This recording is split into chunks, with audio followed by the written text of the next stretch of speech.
অনুশীলনী 1.2 8 1 নম্বৰ প্ৰশ্নটো আছে এটা ৰেজিমেণ্টত থকা সৈনিকবোৰক 15 20 বা 25 জনকৈ লৈ কিছুমান শাৰীত থিয় কৰাব পাৰি ৰেজিমেণ্টত অতি কমেও কিমানজন সৈনিক আছে এটা ৰেজিমেণ্টত থকা সৈনিকবোৰক 15 20 বা 25 জনকৈ লৈ কিছুমান শাৰীত থিয় কৰাব পাৰি যেনেকৈ আমাৰ আছে 15 20 বা 25 আৰু শাৰী একেটা শাৰী এনেকৈ আমি থিয় কৰাব পাৰোঁ একেটা শাৰীত আমি 15 জনকে থিয় কৰাব পাৰোঁ নাইবা 20 জনকে থিয় কৰাব পাৰোঁ নাইবা 25 জনকে থিয় কৰাব পাৰোঁ এতিয়া আমাৰ কি কৈছে এই ৰেজিমেণ্টত কমেও কিমানটা সৈনিক আছিল সেইটো আমাৰ নিৰ্ণয় কৰিব লাগে যেতিয়া আমাৰ নিৰ্ণয় কৰিব দিয়া সংখ্যাটো এই 15তকৈ ডাঙৰ হ'ব বা 20তকৈ ডাঙৰ হ'ব বা 25তকৈ ডাঙৰ হ'ব সেইবাবে আমি কি কৰিম এই তিনিটা সংখ্যাৰ লসাগু উলিয়াই ল'ম কাৰণ কি আমি আগত পাইছোঁ যে নিৰ্ণয় কৰিব লগা সংখ্যাটো যদি দি থকা সংখ্যাতকৈ ডাঙৰ হয় তেতিয়া আমি লসাগু উলিয়াব লাগিব আৰু লসাগু উলিয়ালে যিমান ওলাব সেইটোৱে হ'ব এই সৈনিকৰ সংখ্যা ৰেজিমেণ্টত সৈনিক আছিল আমাৰ 15 জন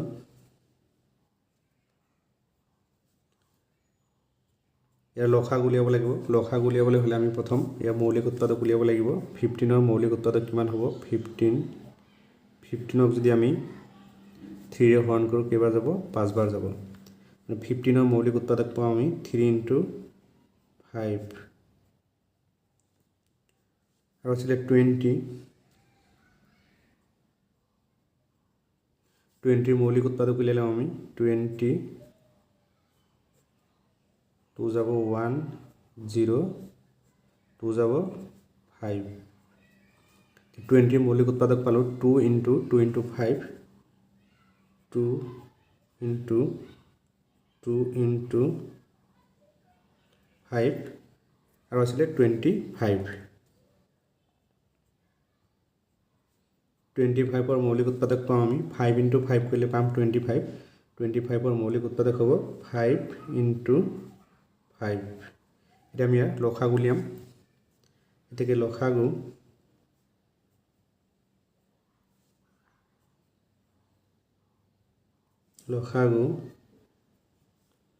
লসাগু কি হ'ব মিল থকাখিনি আমি আগত লিখিম ইয়াত 3 আছে 3 নাই 5 মিল আছে ইয়াতো 5 আছে ইয়াতো 5 আছে ইয়াতো 5 আছে তো 5টো আমি আগত লিখিম ইনটু তাৰপিছত কি আছে আৰু মিল থকা নাই 5ৰ পিছত 2 কেইটা আছে দুটা 2 × 2 × 3 আছে এটা ইনটু 5 আছে এটা প্ৰথমে আমি মিল থকাখিনি লিখিলোঁ 5 ইয়াতো এটা আছে ইয়াতো এটা আছে ইয়াতো এটা আছে এইটো লিখি দিলোঁ আৰু এটা 5 থাকিলে আৰু দুটা 2 থাকিলে আৰু 3 এটা থাকিলে সেইখিনি আমি লিখি দিলোঁ এটা আমি পূৰণ কৰি দিম 3 × 5 কৰিলে পাম আমি 15ৰ লগত 2 পূৰণ কৰিলে পাম 30ৰ লগত 2 পূৰণ কৰিলে পাম আমি 60 এতিয়া 60ৰ লগত যদি আমি 5 পূৰণ কৰি দিওঁ 60ৰ লগত 5 পূৰণ কৰিলে 65 30 শূন্য বঢ়াই দিলোঁ পাওঁ আমি 300 লসাগু পালোঁ আমি 300 এতিয়াকে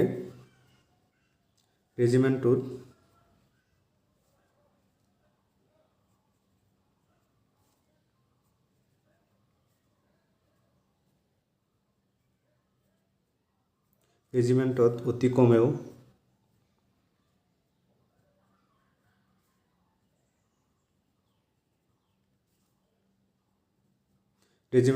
অতি কমেও সৈনিক আছিল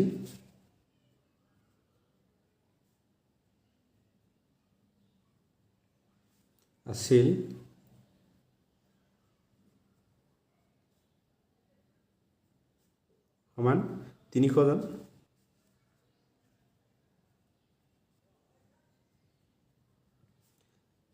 যেহেতু আমি লসাগু কিমান পাইছোঁ 300 পাইছোঁ তোমালোকে এটা বস্তু মনত ৰাখিবা যে নিৰ্ণয় কৰিব দিয়া সংখ্যাটো যদি দি থকা সংখ্যাতকৈ ডাঙৰ হয় তেতিয়া আমি সদায় লসাগু উলিয়াব লাগিব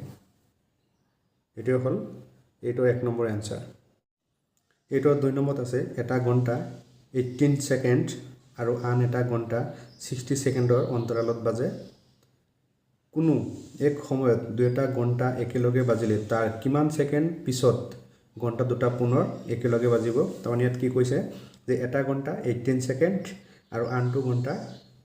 60 সেকেন্ড কিন্তু কোনবা এটা সময়ত ঘণ্টা দুটা একেলগে বাজিলে আকৌ তাৰ কিমান সময় পিছত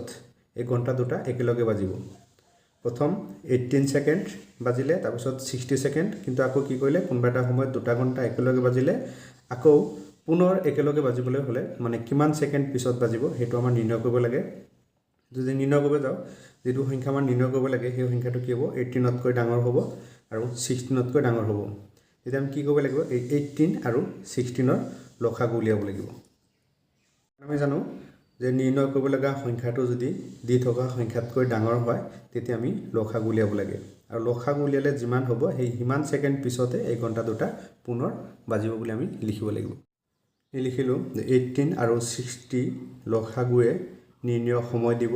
যে আমি 18 ৰ লসাগু উলিয়াম 18 লসাগু উলিয়াবলৈ হলে ইয়াৰ 18 ৰ মৌলিক উৎপাদক উলিয়াব লাগিব 18 2 যাব 9 3 যাব 3 18 ৰ মৌলিক উৎপাদক পালো আমি 2 * 3 * 3 2 * 3 * 3 আৰু 16 ৰ 60 লসাগু উলিয়াব লাগিব 60 লসাগু উলিয়াম আমি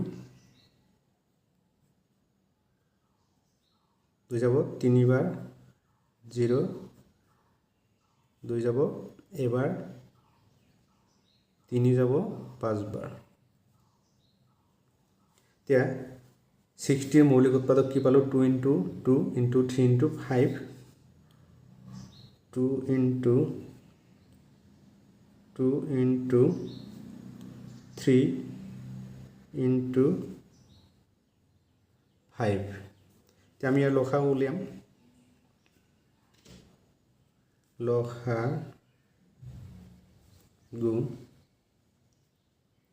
লসাগু কি হ'ব প্ৰথম আমি মিল থকাটো লিখিম ইয়াত 2 আছে ইয়াত 2 এটা আছে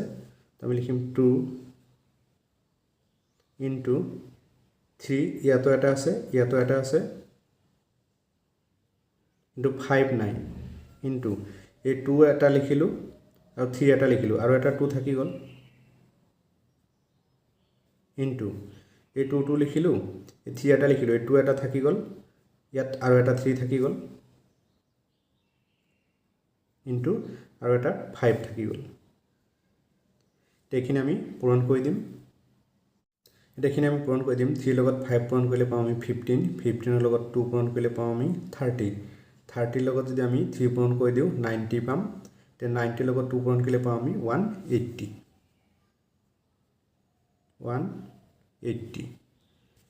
তেকে লিখি দিম এতেকে ঘণ্টা দুটা পুনৰ একেলগে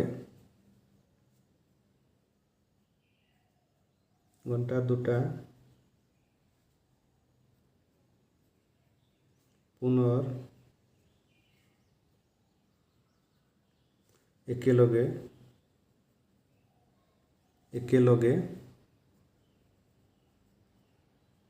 ঘণ্টা দুটা পুনৰ একেলগে বাজিব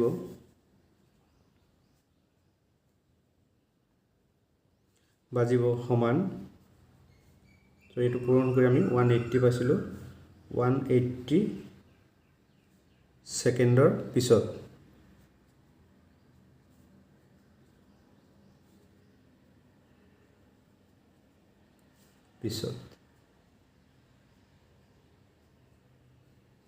এটো হল 8ৰ 2 নম্বৰৰ এনসাৰ 8ৰ 3 নম্বৰ প্ৰশ্নটো আছে এটা অনাতাঁৰ কেন্দ্ৰই প্ৰতি 2 দিনৰ মূৰে মূৰে অসম সংগীতটো বজায় আন এটা কেন্দ্ৰই একেটা সংগীত প্ৰতি 3 দিন মূৰে মূৰে বজায় 30 দিনত মুঠতে কিমান বাৰ দুটা অনাতাঁৰ কেন্দ্ৰই একেটা দিনত সংগীতটো বজাব অনাতাঁৰ কেন্দ্ৰ মানে হল ৰেডিও ষ্টেচন এটা ৰেডিও ষ্টেচনত অসম সংগীত 2 দিন মূৰে মূৰে বজায় আন এটা ৰেডিও ষ্টেচনত অসম সংগীত 3 দিন মূৰে মূৰে বজায় এতিয়া আমি নিৰ্ণয় কৰিব লাগিব যে 30 দিনত মুঠতে কিমান বাৰ দুটা অনাতাঁৰ কেন্দ্ৰই একেটা দিনত সংগীতটো বজাব তে আমাৰ যেটো নিৰ্ণয় কৰিব লগা সংখ্যা দি থকা সংখ্যাতকৈ ডাঙৰ হ'ব যেটো আমাৰ কি কৈছে যে 2 দিন মূৰে মূৰে আৰু 3 দিন মূৰে মূৰে এতিয়া 2 আৰু 3 আমি লসাগু ল'ব লাগিব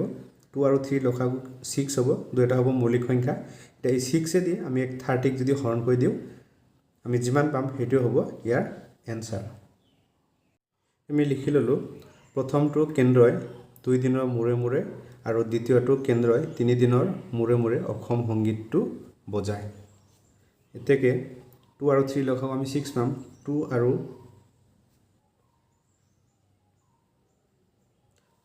3 লসাগু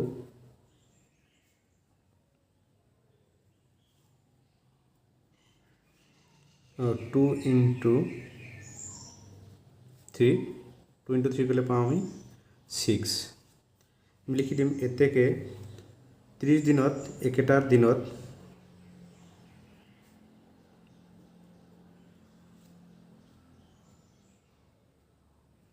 30 দিনত একোটা দিনত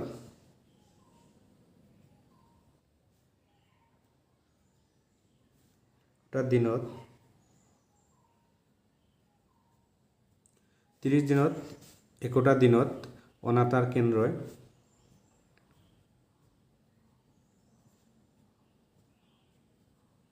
অনাতাঁৰ কেন্দ্ৰই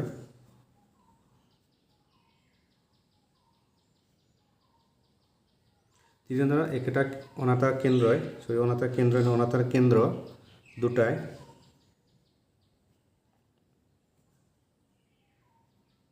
অনাতাঁৰ কেন্দ্ৰ দুটাই অসম সংগীতটো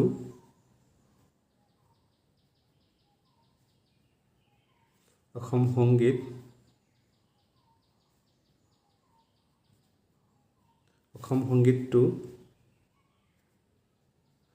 সংগীতটো বজায়